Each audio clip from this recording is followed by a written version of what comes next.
Hi there. Today I'll be sharing a number of slides reflecting the learnings between Jacob Boker and myself, Kay Pham. In watching Brita Riley's TED Talk, A Garden in My Apartment, and in reading Shrum and Levin's Leading 21st Century Schools, Chapter 6, we discussed the importance of interdependence, benefits of Web 2.0 tools, and other collaborative tools. As a second generation of the Internet, Web 2.0 tools benefit collaborative work without removing the individual or self-paced control. In other words, technology tools are used to enhance and personalize learning experiences, teaching social skills other than what the tool itself could accomplish. Web 2.0 are also free and ubiquitous, which makes collaboration and contributions around the world possible.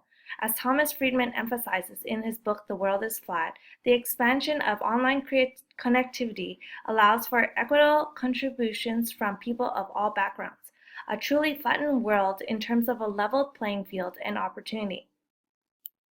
Web 2.0 tools are now available in so many different forms that allows more creative development. Teachers could quickly access imagery and make necessary modifications and encourage students to incorporate visuals, including graphic organizers, as a way to sort their work and reach out to various learning types. Collaboration also occurs through social media sites and open source. The Aquaponics Garden from Riley's TED Talk is a great example of how contributors network and communicate the flaws of their ideas so that others might brainstorm solutions as a collective. As a result, over 18,000 members have contributed to their site, leading to window farms evolving on a rapid scale.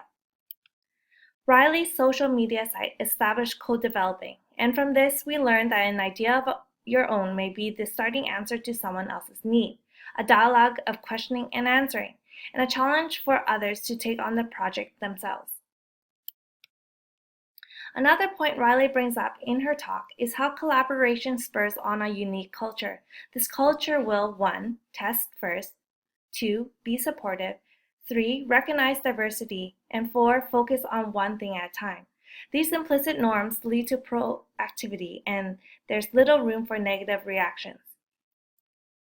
Finally, Riley also declares we are all still pioneers. Our systems are far from perfect and there's always room for development. It takes a collective to lead to reform and to progress. That being said, 21st century schools are geared towards using Web 2.0 tools and social media for admin, educators, and student users to interact and connect. When an individual initiates a thought or idea that contributes and carries on discussion with others who view it, this allows opportunities to learn from one another and to practice reflection.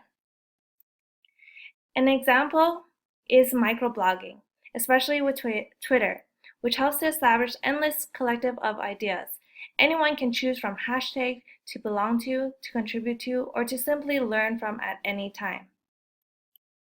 Another online tool used to benefit educators are educational bookmarking, such as Delicious, Diego, and Symbaloo.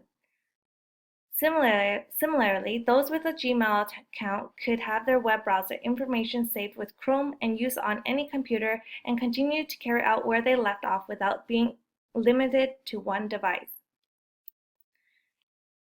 Essentially, collaboration through Web 2.0 tools, social media, open source, and etc., when used appropriately, could enhance teaching and learning at schools for all those involved at a global level. Thank you for listening.